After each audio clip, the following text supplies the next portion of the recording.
Boundaries are essential for maintaining healthy relationships and personal well-being.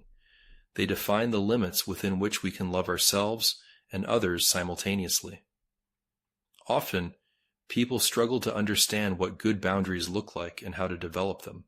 The phrase "no" is a complete sentence, but applying it in various scenarios can be challenging. Imagine a coworker needing a quick hand when you're already swamped, a friend in a minor crisis when you're not feeling well, or a parent needing medical attention that you're not qualified to provide. These situations require setting boundaries, but how do you go about it effectively?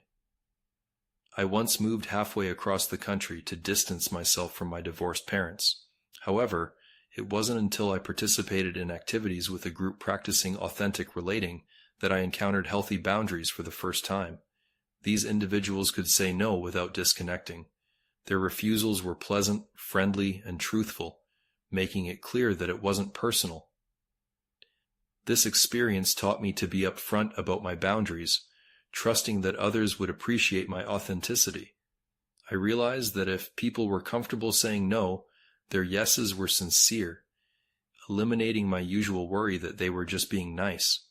I began to understand that boundaries are our resource limits. As a recovering people pleaser, I wanted to say yes to everything, but saying no felt like limiting myself.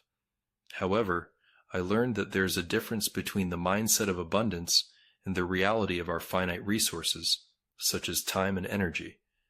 Precious resources like gold and diamonds are valued for their scarcity. Similarly, our time, money, energy, attention, and care are precious, and we must steward them wisely. The oxygen mask rule became clearer. If we're not good to ourselves, we're no good to anyone else.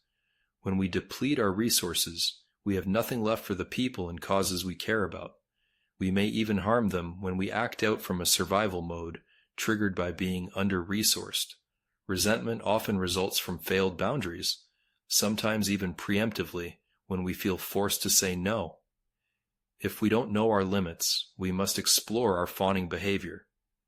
Some of us grew up carrying misplaced responsibility for others' emotional states, developing a reflexive yes. We say yes to people for their acceptance, not necessarily to their requests. Awareness of this pattern allows us to acquaint ourselves with our limits and reclaim our power. Initially, we might think we must sacrifice compassion to become empowered, wielding our newfound "no" like a sword. However, spiked walls are no healthier than flimsy fences. True boundaries involve appropriate responsibility. Once I owned my limits, I no longer blamed others for exceeding them. I learned to follow a no with a yes, offering a true no followed by a true yes.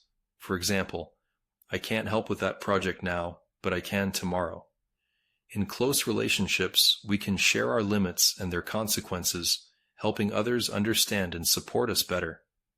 Boundaries are not the same as needs. They are our limits requiring self-care. I adopted a model of communication. When X happens, I feel Y, so I will do Z. This approach allows us to set boundaries without sacrificing compassion. Boundaries are a service to ourselves and others, enabling us to show up resourced and build trust. In summary, healthy boundaries involve knowing our limits, communicating them clearly, and taking responsibility for our well-being. This practice leads to deeper, more authentic relationships and personal empowerment.